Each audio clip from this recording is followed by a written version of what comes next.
What's up everybody? In this video we're going to be looking at a recent portrait shoot that I did with my newest medium format camera, the Mamiya 645 Pro. So for this portrait shoot I was shooting with my friend Olivia. She's been in a few videos before, and we were heading to Kings Park, which is the main park and botanical gardens of where I live. So for this shoot I wanted to try out the Mamiya 645 as I bought it mainly for shooting portraits and sort of wedding work and stuff like that, as it just gives you good sort of film economy, getting 15 shots per roll of 120.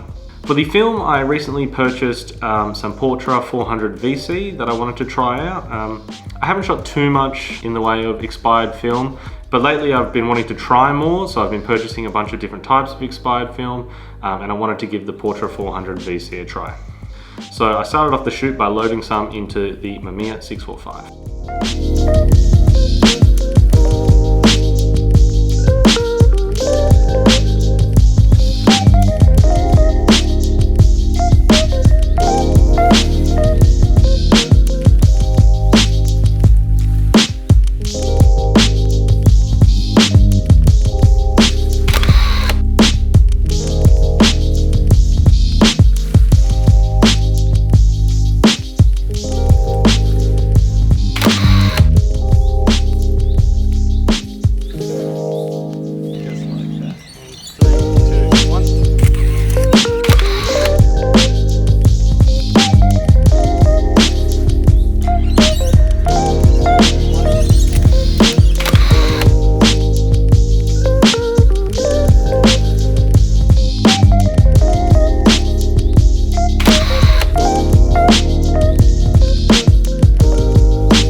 After a while of shooting with the Mamiya, I wanted to shoot some 35mm, so I loaded some Ilford Pan 400 into the Nikon F3, which had the 35mm f1.4.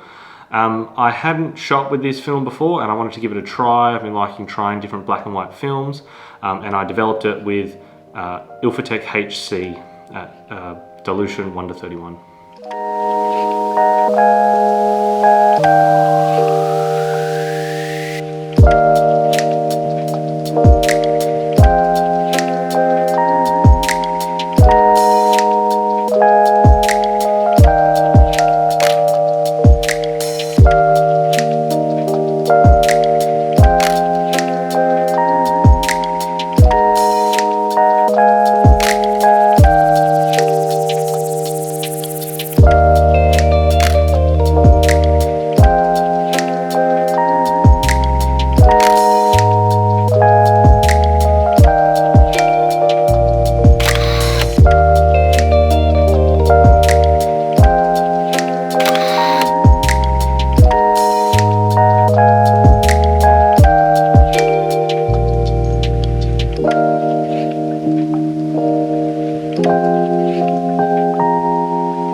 After finishing up the roll of Portra 400, I decided to load some Portra 800 as we saw some spots in the trees on the walk up which looked pretty cool. It was a little bit darker, and as the Portra 400 was expired film, I needed to give it a bit more light, so I decided that the 800 would be better for the shoot.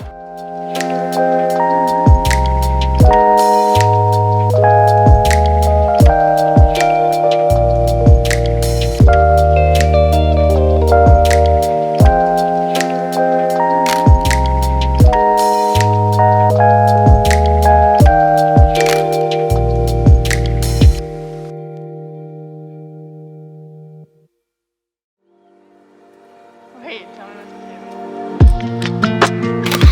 do.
so badly.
So I hope you guys enjoyed the photo and video there. Let me know in the comments down below your thoughts on the photos.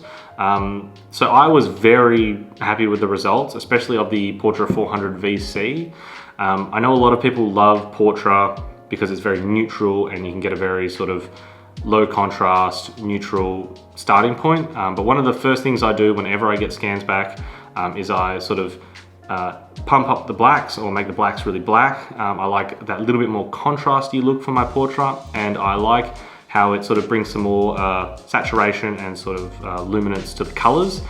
So for me, Portra 400 VC is kind of a natural choice. It has that little bit more vibrance, that little bit more sort of saturation and a little bit of contrast. So I really like the film. And the roll that I had expired in, I think, 2006. So I was only overexposing by one stop. It was said to be stored very well. So I was pretty confident in the results. It had a little bit more grain, probably similar grain to the Portra 800, in fact, which, you know, is a little bit grainy for 120, but not bad at all. You know, generally still a very clean film. And I really like the colors and the way that it was working with all the scenes that we'd set up. I was also very happy with how the Pan 400 turned out. It's probably going to be another film that I'll try in the future again, maybe shoot some more. I think it had good tonality, good sort of grayscale and grays and everything in between the blacks and the whites. Overall, very versatile. I wasn't too careful with my exposures on that one, so I think it worked out very well.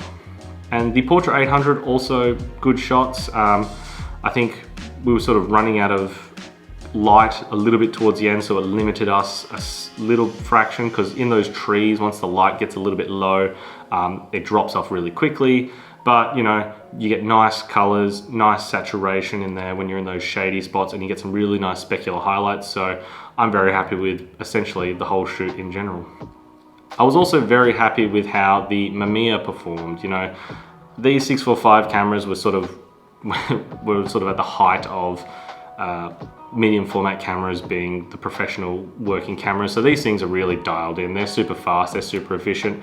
I went for the Mamiya. I've had a Mamiya 645 before. It was one of my first medium format cameras I ever got. I didn't have the power one, and I didn't have a metered prism. I don't have one now, but back when I got it, I wasn't as familiar with shooting film and medium format, and so those little things kind of turned me off it a little bit. You know, it's not very ergonomic without the handle. You have to sort of cradle like a little box. And then for me, having to pull my phone out and not having a light meter, it just sort of made me more hesitant to use the setup that I had when I got it. But now, as someone who shoots a lot of portraits, who likes to work really fast and efficiently, this is awesome. I went for this over the other 645 models because It has the 80mm 1.9. I don't have that lens, but I might look at getting it in the future. That really interests me. And then the interchangeable backs, which the Pentax does not have. Just good for film comparisons, you know, weddings, want to switch in between black and white and color, which is something I do all the time. I do need to get it taken in for a CLA. I have an issue where the dark slide, when it's in, it doesn't stop it shooting film, so you go through a bunch of blank frames. So I'm not using it like crazy at the moment because I know I'll forget, and I know I'll shoot a bunch of blank frames and it'll be super annoying and stressful until I get it sorted out. But getting cameras repaired and looked after these days is becoming more and more difficult, so I'll see how that goes. I have 3 backs, one of them has a light leak, and then the other 2 seem to be good. So yeah, overall, pretty happy with this camera. It's just a good little workhorse camera, easy to use, you know, nothing too special. So yeah, so let me know in the comments down below what you thought of the video, if it was helpful. Have you shot Portra 400 VC before? What were your experiences, or just, you know, general expired film? If you found the video helpful, please like and subscribe. I'm going to have a bunch more videos coming out in the future, and until then, I'll see you in the next one.